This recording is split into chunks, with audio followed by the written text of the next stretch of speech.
desde un inicio de mis investigaciones sobre estos temas, cuando yo escribo el libro Los Señores del Narco, ahí menciono al menos en 3 ocasiones que el Chapo Guzmán realmente era una figura menor, que era un hombre que no correspondía a la imagen que el gobierno americano y mexicano estaban dando al mundo.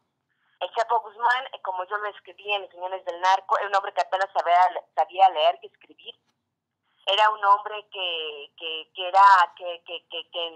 en el penal de Puente Grande mostró pues toda su miseria humana, ¿no? Cómo se drogaba, cómo era vicioso, cómo era indisciplinado, cómo era bravucón, cómo era peleonero, cómo esta persona es inflada por el propio gobierno americano y mexicano y lo convierten en este gran chivo expiatorio de las drogas del mundo, ¿no? Yo es un planteamiento que hago en Los Señores del Narco y donde explico que, bueno, que solo podría entenderse esta figura importante del Chapo Guzmán dentro del cártel de Sinaloa gracias a la ayuda del gobierno, ¿no? Porque el Chapo Guzmán por sí mismo no podría hacer nada si no hubiera sido por toda la ayuda y protección que recibió, sobre todo después de su fuga en el año 2001, hasta ese momento en el libro que termina, lo escribo en el 2010, donde todavía no estaba detenido en absoluto y donde todavía hacía lo que quería, ¿no? Mi planteamiento de El Traidor, el diario secreto del Hijo del Mayo, abundo justamente en este argumento, ¿no? Y señalo ya por qué el Chapo no era ese personaje que el gobierno americano o mexicano querían hacer creer y cómo verdaderamente el que manejaba todos los hilos, el gran cerebro del cártel de Sinaloa es el Mayo Zambada, ¿no? Y el libro justamente desarrolla toda esta historia y todas las características criminales de personalidad, etcétera, etcétera, que tiene el Mayo Zambada, que le permiten incluso después de 50 años de estar encabezando el narcotráfico en México, pues estar libre. No ha pisado la cárcel jamás, ni una sola vez. Es un hombre que no ha cometido ningún error, increíblemente hablando, en el tema de sus negocios criminales. Esa es la capacidad del Mayo Zambada, de haber sido capaz también de esconderse tras figuras como Amado Carrillo Fuentes, como el propio Chapo Guzmán, y de utilizarlos de uno u otro modo a ellos y a tantos otros socios de él para que se llevaran la marca, ¿no? Para que se llevaran el marcaje del gobierno, ¿no? Cuando el gobierno mexicano y americano hablaban de Amado Carrillo Fuentes, el Señor de los Cielos, ni siquiera mencionaban realmente la importancia que tenía ya en ese momento Ismael Mayo Zambada. No se sabía que realmente Amado Carrillo Fuentes le rendía cuentas a Ismael El Mayo Zambada, ¿no? Y el mismo caso del Chapo Guzmán. Por supuesto, el Chapo Guzmán es un personaje, fue un socio importante del Mayo Zambada, sin duda alguna, pero no era él la clave del negocio y del poder del cártel de Sinaloa a nivel mundial.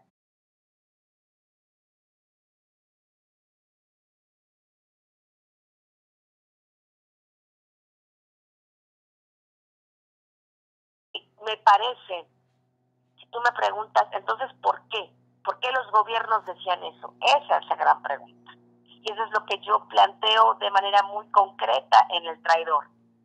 Pues si era el Mayo el que estaba negociando directamente con la Agencia Antidrogas de Estados Unidos, era el Mayo directamente el que le había pagado sobornos a los presidentes de la República, Genaro García Luna, etcétera, etcétera, se podría entender mejor la figura de como el Mayo. No era el hijo del Chapo, no era el Chapo el que iba a visitar Los Pinos en el 98. No fue el Chapo el que fue a visitar Los Pinos. ¿Quién fue a visitar Los Pinos? Vicente Zambada Niebla, a nombre de su padre.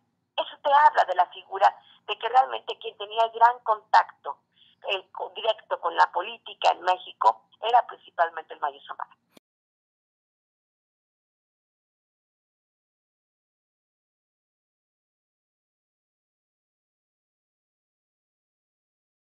Yo desde el libro de Los Señores del Narco había estado planteando justamente cómo ya, al menos en mi caso, Irán Contras, a finales de los 80s, el gobierno americano de una u otra manera había manipulado, había metido la mano en el negocio de las drogas cuando conectan a Pablo Escobar Gaviria con la CIA, ¿no? A Pablo Escobar con la CIA, y como la CIA le ayuda a Pablo Escobar a traficar drogas, ¿no?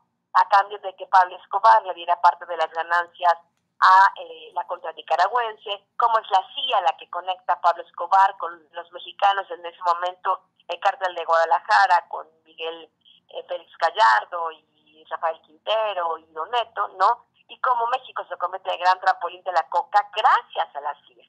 Entonces, mi gran pregunta cuando yo concluyo mi investigación y que publico Los Señores del Narco es si era posible que el gobierno americano hubiera ya podido manipular y meter la mano en el negocio de la droga, en las relaciones internas entre los carteles una vez.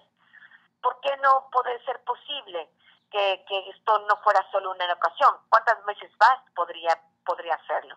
De hecho, yo pienso que es justamente por este planteamiento que Fernando Gagiola me busca en el 2011, que él piensa que yo voy a entender, seré capaz de entender y creer esta historia increíble, ¿no? Porque ni siquiera en hipótesis más fantasiosa, dijéramos de este modo, yo podía imaginar realmente hasta qué punto en ese momento estaban las relaciones entre la agencia antidrogas y al menos una parte de la agencia antidrogas y el cártel de Sinaloa, ¿no? Y bueno, es justamente esa la razón que Fernando Gagiola se acerca a mí, es esa justamente la instrucción que le da Vicente Zambada y su padre Ismael El Mayo Zambada de venir a contarme esta historia, ¿no? De que, bueno, que en realidad muchas de las operaciones, todo el poderío, toda la concentración de poder que estaba adquiriendo el cártel Sinaloa, al menos dentro del periodo muy, muy específico del 2000 al 2011, en ese momento que es cuando me aborda Gagiola, era gracias no solo a la corrupción del gobierno mexicano, no solo a la corrupción del gobierno de Vicente Fox, de Felipe Calderón, de García Luna, de todo este esquema que ya conocemos de México, sino también por la participación del gobierno americano, ¿no? Y es donde Gagiola me habla de que había estos contratos, que había contratos firmados entre el cártel de Sinaloa y la agencia antidrogas. Cuando Gagiola me plantea esto, digo, bueno, pues antes de continuar cualquier tipo de reunión o que yo siquiera pueda escribir una línea de lo que usted me está diciendo, pues tendrá que mostrarme esos documentos. Y tendrá que demostrarme usted con documentos, porque una cosa es que lo que su cliente le pueda decir, por supuesto, y otra cosa es lo que pueda ser la realidad, ¿no? Entonces tendrá que mostrarme con documentos. Y es ahí cuando Gagiola me empieza a presentar documentos y algunas de las cosas que ya Vicentillo le había contado y el propio padre le había contado a Gagiola.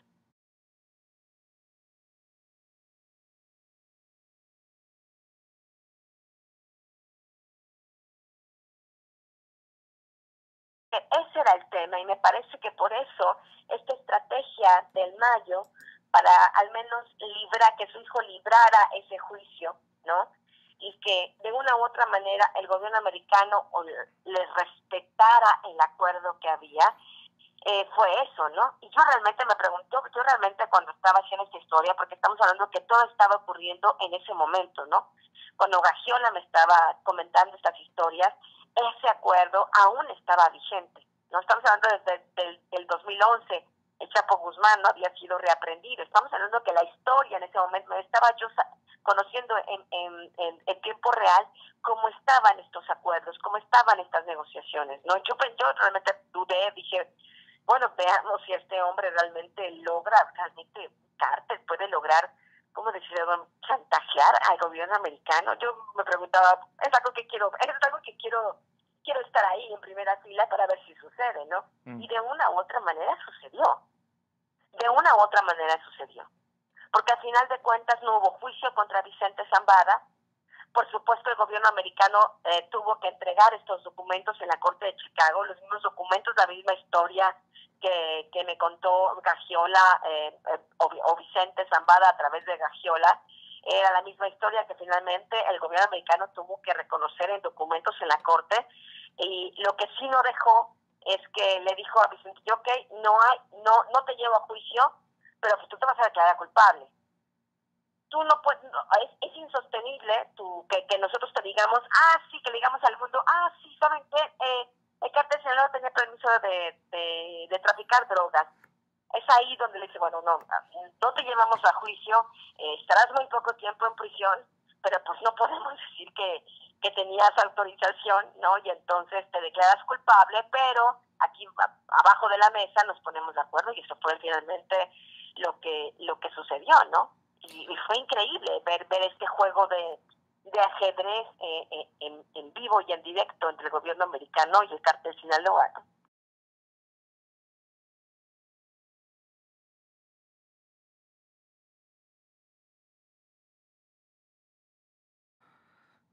Me parece que esa es la pregunta, la mejor pregunta que me han hecho desde que salió publicado el libro.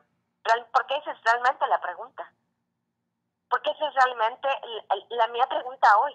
Es justamente eso lo que hoy después de haber publicado el libro, después de haber publicado todos estos documentos, a veces de haber leído todos estos documentos del Pentágono, donde ellos mismos estudian y analizan que el cártel Sinaloa tiene presencia en más del 60% del planeta, donde uno ve la incidencia de las agencias americanas, ¿no? En el tema, donde uno también ve la propia injerencia del Mayo Zambada en el precio de la droga en el mundo, ¿no?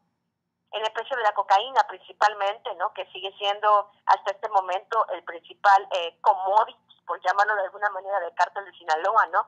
Que cualquiera que quiera ir a Colombia, sea un grupo criminal de Holanda, o sea un grupo criminal de Italia, por ejemplo, estoy justamente en este momento estudiando esto y queriendo saber por qué. Cualquier grupo criminal de Italia que quiera ir a comprar droga, cocaína, tiene que pasar por el puente de México.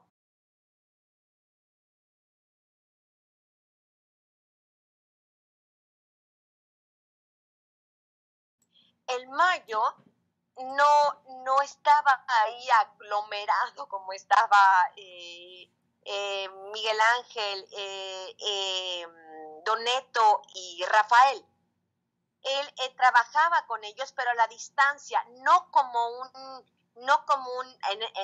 sirviente, como en ese momento era un pistolero, el Chapo Guzmán, en el cártel de Guadalajara. Ya en ese entonces, el Mayo estaba distante, es más, ni siquiera estaba en México. Él principalmente, el Mayo, recordemos, que cuando comienza realmente ya a trabajar, ya que su cuñado le toma confianza, él empieza realmente sus trabajos como narco importante en Estados Unidos. Ahí en California, donde todavía la familia Zambada tiene importantes raíces, tanto operativas, por supuesto, sí, California es para el cártel de Sinaloa lo que es Sinaloa, lo que es el propio estado de Sinaloa, es como otra alma mater, como otra matriz. Realmente las operaciones del cártel ahí son totales, incluso tiene familia el Mayo Zambada que tienen empresas presuntamente legales, ¿no? Pero que también realizan otro tipo de actividades, que es lo que yo también revelo en el libro. Entonces, realmente, el Mayo Zambada siempre se supo mantener aparte y eso es realmente lo que lo salva de la debacle del cártel de Guadalajara. Mientras el gobierno americano y todos estos estaban persiguiendo al cártel destruyendo el cártel de Guadalajara, pues el Mayo se quedó totalmente aparte de ese escándalo y continuó tranquilamente con sus negocios criminales.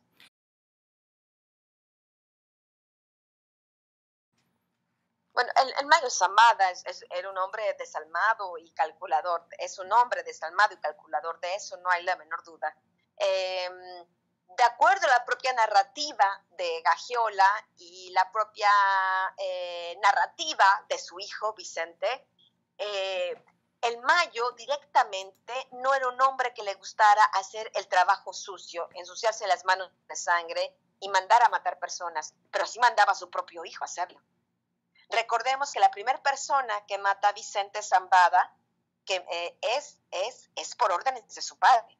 Entonces el Mayo sí no le gusta ensuciarse las manos porque pues no le gusta exponerse demasiado, por eso nunca ha sido detenido hasta el momento, pero sí le manda a otros a hacer el trabajo sucio. Para mí es igual de violenta una cosa que la otra.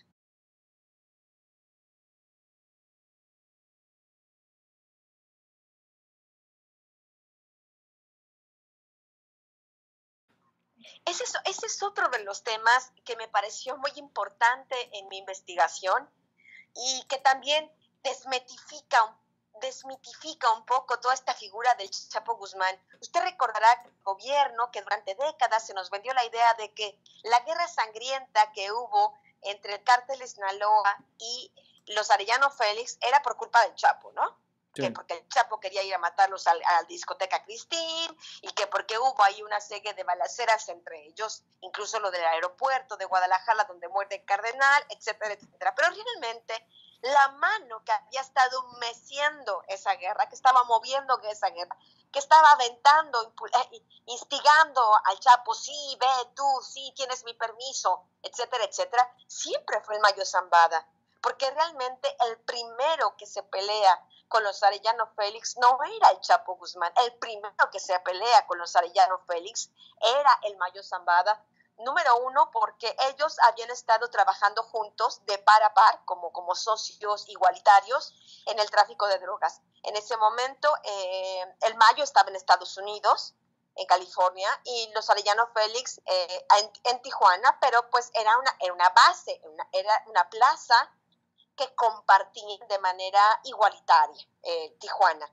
Después los Arellano Félix pues le cierran la puerta al Mayo y si quieren pasar ahí de listos, le dicen que pues que ya Tijuana, ya él no puede llegar a Tijuana, que Tijuana ya es de ellos. Y es ahí cuando el Mayo les dice, pues no, pues esto no es posible, hemos hecho esto juntos, esto es mi territorio, no lo voy a permitir. Y es ahí cuando los Arellano Félix intentan matar a Vicente Zambada, al hijo varón más, al mayor. Tenía ya sus hijas que habían nacido, pero realmente Vicentillo para el Mayo era y es su punto débil, es su hijo preferido, y bueno, es ahí donde empieza esta guerra sangrienta que sí generó muchos reacomodos y alianzas y enemistades entre unas organizaciones criminales y otras.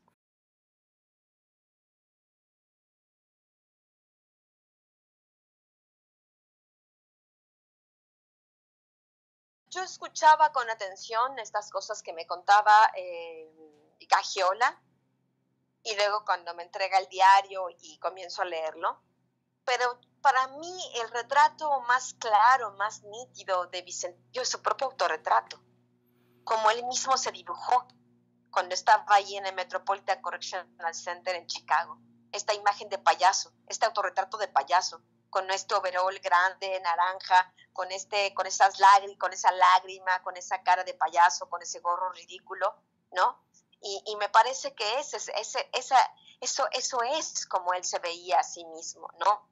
Y me parece que eso tiene una fuerza por sí misma, pues muy fuerte, ¿no? Sí, me parece que más que sus palabras, si a ese dibujo le añadimos las palabras que él escribe, ¿no?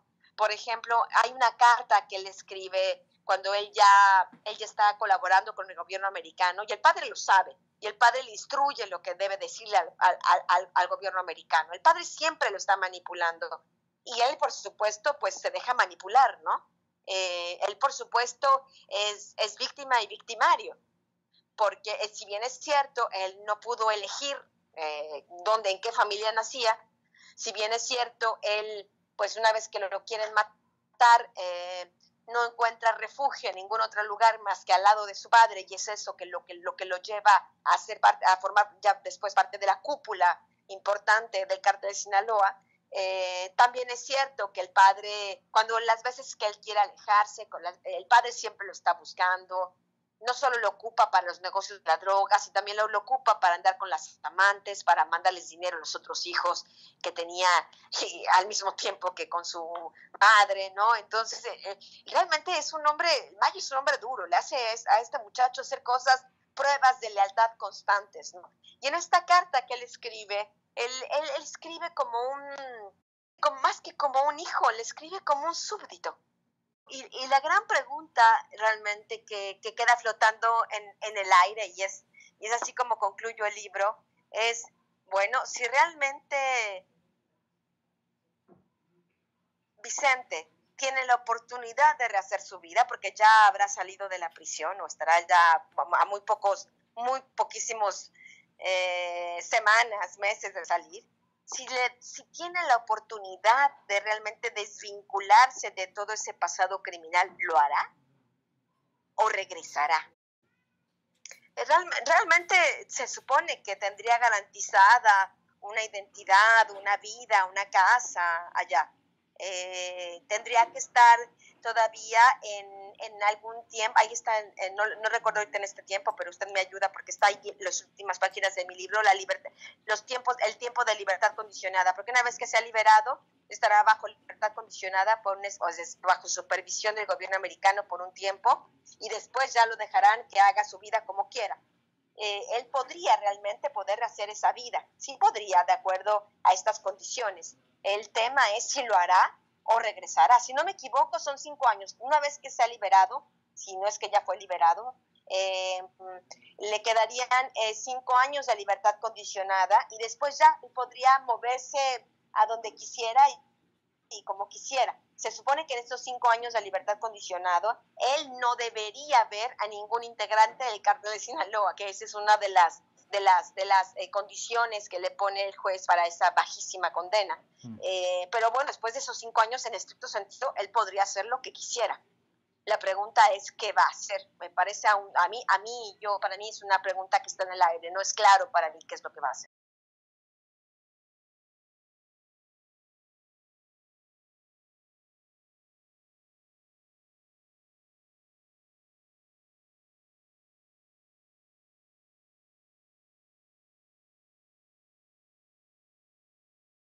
Bueno, antes que nada quiero señalar que yo conocí de esa reunión antes de conocer el diario y antes de conocer a Fernando Gagiola, porque de la reunión supe directamente, de manera confirmada, a través del propio general Mario Arturo Acosta Chaparro.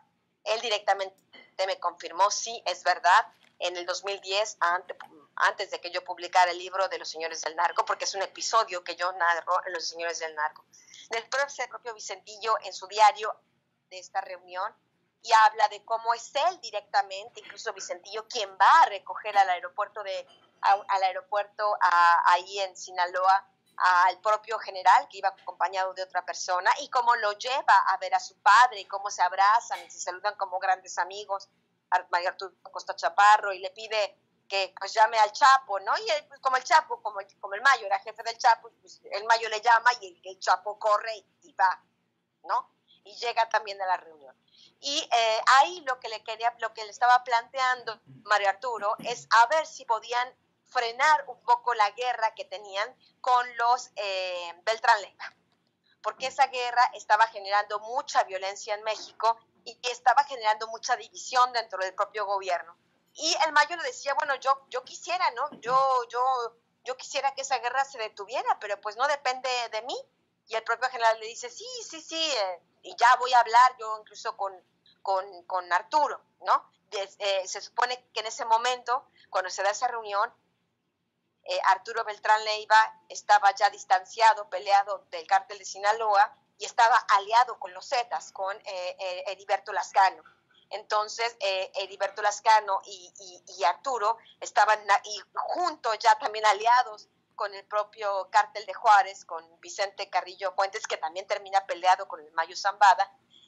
Arturo, los Zetas y Carrillo Fuentes se unen para hacerle la guerra al Mayo y para arrebatarle algunas plazas, ¿no? Y es ahí que el gobierno le pide, pues que pues como amigos, dice el presidente, ¿no? Calderón, que pues como amigos, que le ayudaran a bajarle esa violencia con los Beltrán Leiva, porque estaba afectando mucho la imagen de su gobierno.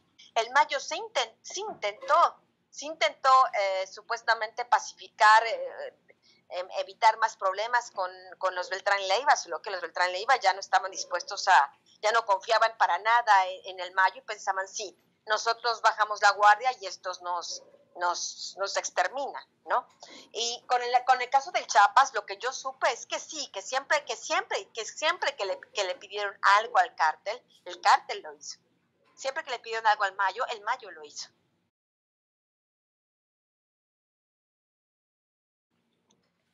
Bueno, estamos hablando directamente de una organización criminal que operaba, que estaba enquistada dentro del propio gobierno del Estado mexicano, encabezada por Genaro García Luna y Luis Cárdenas Palomino. Dijéramos que son las dos cabezas más visibles de esa organización criminal, y los otros altos mandos de la policía, como Ramón Pequeño, como Armando Espinosa de Benito, como Víctor Gerardo Garay Cadena, Facundo Rosas Rosas, Maribel Cervantes, y bueno, muchos submandos, ¿no? Que estaban abajo de ellos. Estamos hablando de una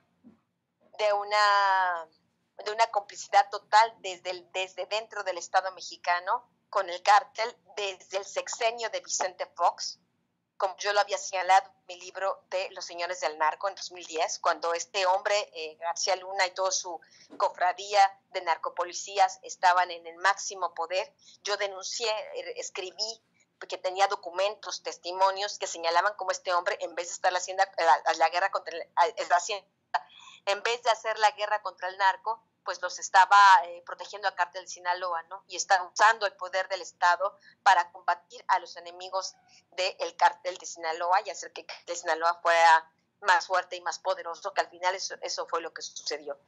Y bueno, ahora el problema es que cuando Genaro García Luna deja la Secretaría de Seguridad Pública en el 2012, cuando Luis Cárdenas Palomino dejan esta secretaría, mucha gente se quedó ahí, incluso el propio Armando Espinosa de Benito, Ramón Pequeño y muchísimos otros. Es una larguísima lista. Está Omar García Harfuch, que ahora es el secretario de Seguridad Pública de la Ciudad de México, y nosotros que he estado mencionando ahora en un último artículo que publiqué en Aristegui Noticias.